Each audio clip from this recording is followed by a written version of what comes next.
You didn't stumble across this by accident. If your spine tingled just seeing the word Kundalini. If something inside you whispered, I need to know. Stay with me. Because this story is about you. You felt it, haven't you? That quiet pressure at the base of your spine. That subtle tremble behind your thoughts. A heat that rises, not from your body, but from something ancient. Something sacred. Something alive. This isn't just energy. This is memory. This is awakening. By the end of this story, you'll understand what Kundalini really is. Why it waits in silence. Why it chooses to rise when it does. And why, when it awakens, your entire reality fractures and reforms. You were never taught this in school. They never explained that inside your body lives a sleeping serpent of light. Coiled 3.5 times at the base of your spine. Waiting, not passively, but watching. Patient. Powerful. Divine. Kundalini is not a metaphor. It is force. It is fire. It is your forgotten God self, dormant in the root. And when it rises, nothing remains untouched. It begins as a flicker. A moment. A dream, maybe. A sense that the world you've been living in is only a surface. A stage set. A veil. You start noticing strange things. Coincidences that stack like puzzle pieces. Your body becomes more sensitive, to light, to sound, to truth. You begin to feel the hum of something just beneath the surface of things. And then one day, it moves. You don't force it. Kundalini doesn't respond to ego. She responds to readiness. She rises when your system, your soul, is prepared to dismantle illusion. You might feel heat in your spine. You might tremble. You might cry for no reason. You might feel bliss. Or terror. Or both. Because this is not a gentle yoga myth. This is the fire that burns away what you are not. Kundalini is ancient technology embedded in your DNA. A divine intelligence. A key coded with the entire history of your soul.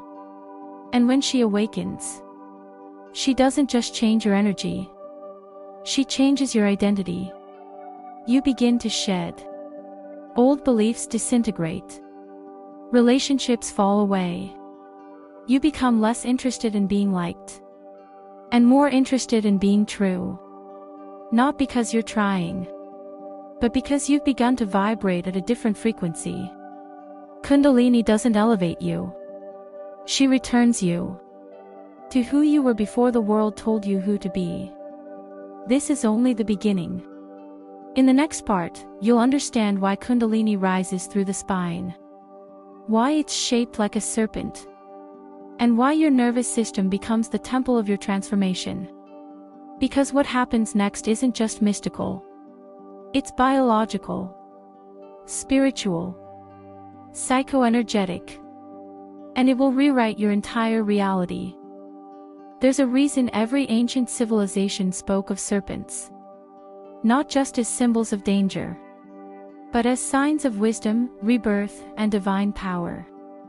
The serpent is the spiral. The spiral is the code. And the code is Kundalini.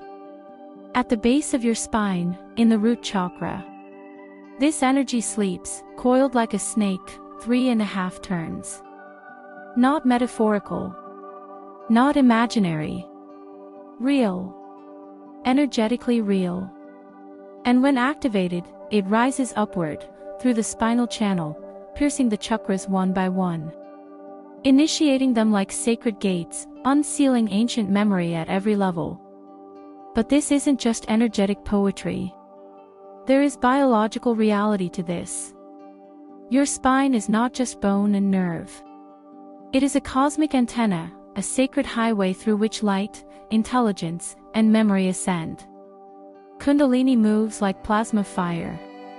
activating dormant parts of the brain, igniting forgotten codes in your cells, and purifying everything that isn't aligned with your soul.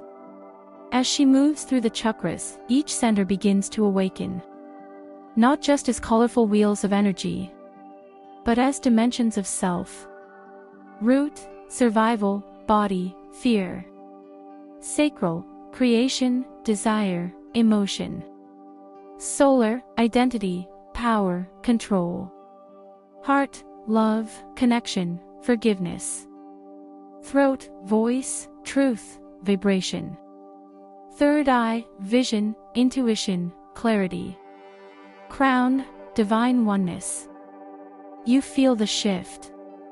Not just spiritually, but viscerally.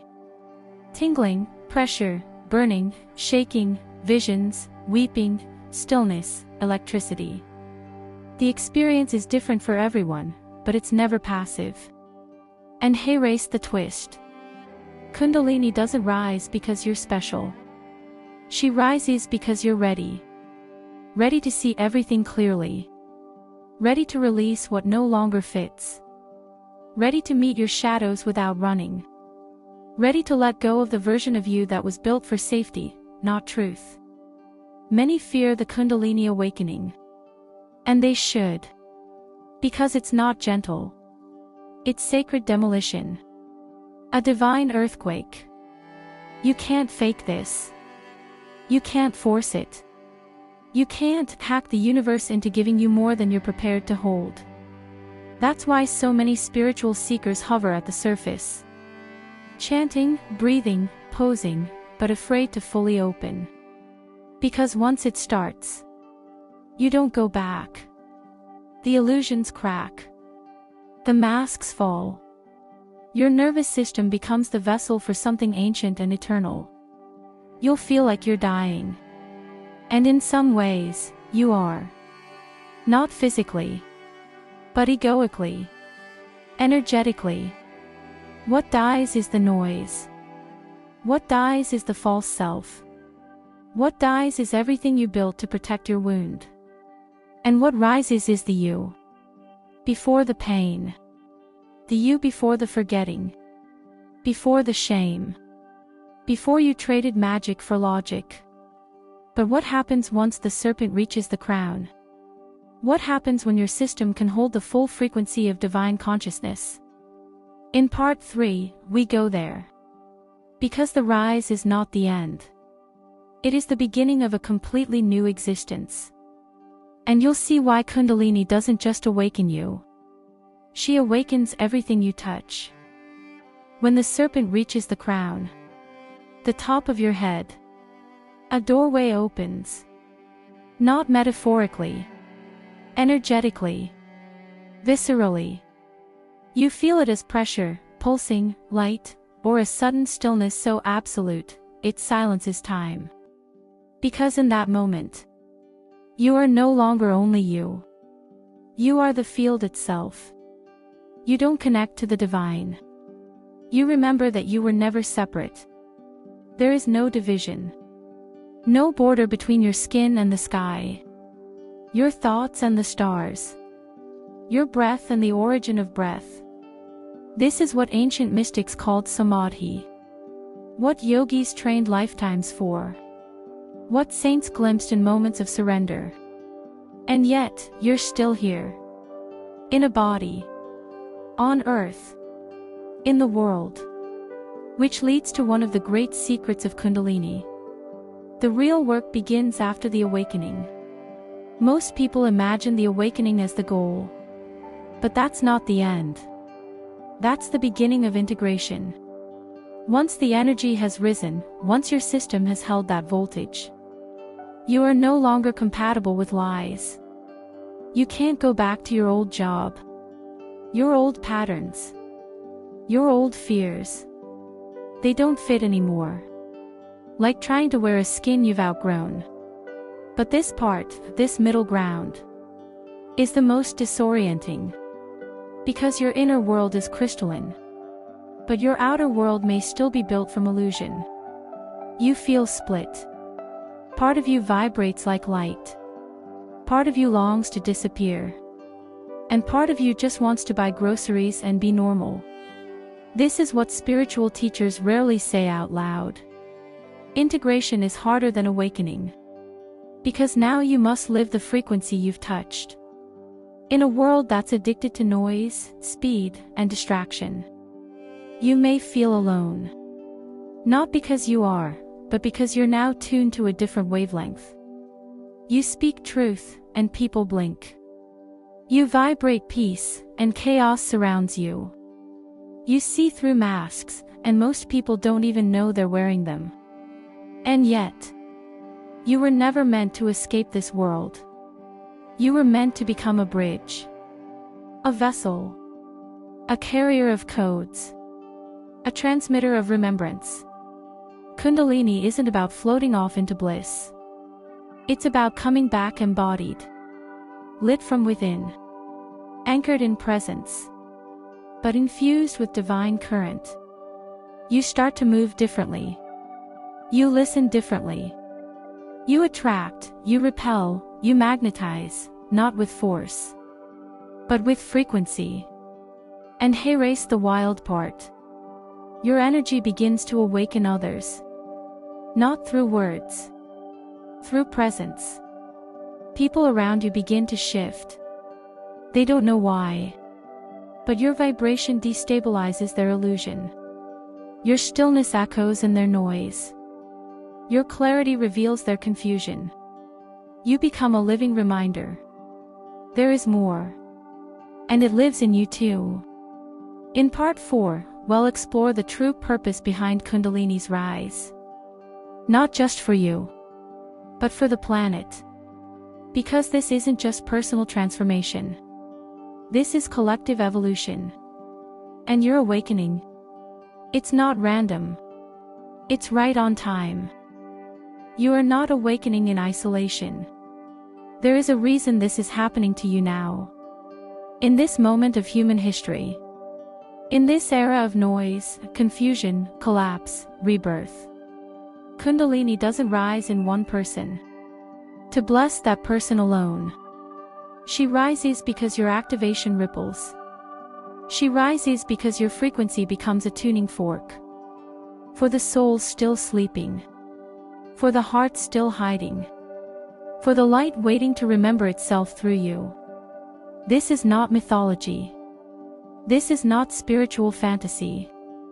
This is real. You can feel it in your nervous system. In your dreams. In your longing to live differently, love deeper, move cleaner. You were never meant to just wake up. You were meant to carry codes. You were meant to hold a new template. You were meant to embody the future. And yes, it's hard. Not because you're broken. But because you are being reconstructed. Your mind is recalibrating. Your body is rewiring. Your life is being stripped of what was never truly yours. It feels chaotic. But it is sacred order, returning. The serpent burns away what was borrowed. So your soul can stand in its raw essence. There will be days when you feel lost. Days when you question everything. Days when the silence feels deafening. But know this. You are not alone. You are part of a global wave. An invisible network of awakened ones. Some silent. Some loud. Some building. Some resting. All remembering. Kundalini is not a path you walk. It is a path that walks through you. It's not about becoming enlightened and escaping the world. It's about becoming so infused with light that you bring heaven down into earth. Every step, every conversation, every breath becomes a living transmission of remembrance. You stop asking, "What is my purpose?" And you begin living as it. Because the moment you fully allow this energy to shape you, you become the answer you were looking for. So what now? You breathe. You listen. You trust the intelligence of the serpent. You stop trying to manage it, You let it move you. You let it clean you. You let it become you. And slowly, your life becomes a current of aligned action, of spontaneous clarity, of grounded magic. Not because you're perfect, but because you are real, and rooted, and lit from within. You don't need to chase Kundalini. You don't need to control it. You just need to honor what is rising. Because it's not just energy. It's you. Unfolding. Returning. Remembering. And this world doesn't need more knowledge. It needs embodied knowing. Living wisdom. Awake humans who have met the serpent. And said yes. If you felt something stir while listening, that's not coincidence. That's recognition. Let it rise. And if this story has found its way into your timeline, trust that it was meant to. There is more coming. More stories. More codes. More memory. So stay close. Subscribe if you haven't. Watch what's coming next. And above all, keep listening to what's waking up inside you. Because it's not just you awakening. It's the world. Through you.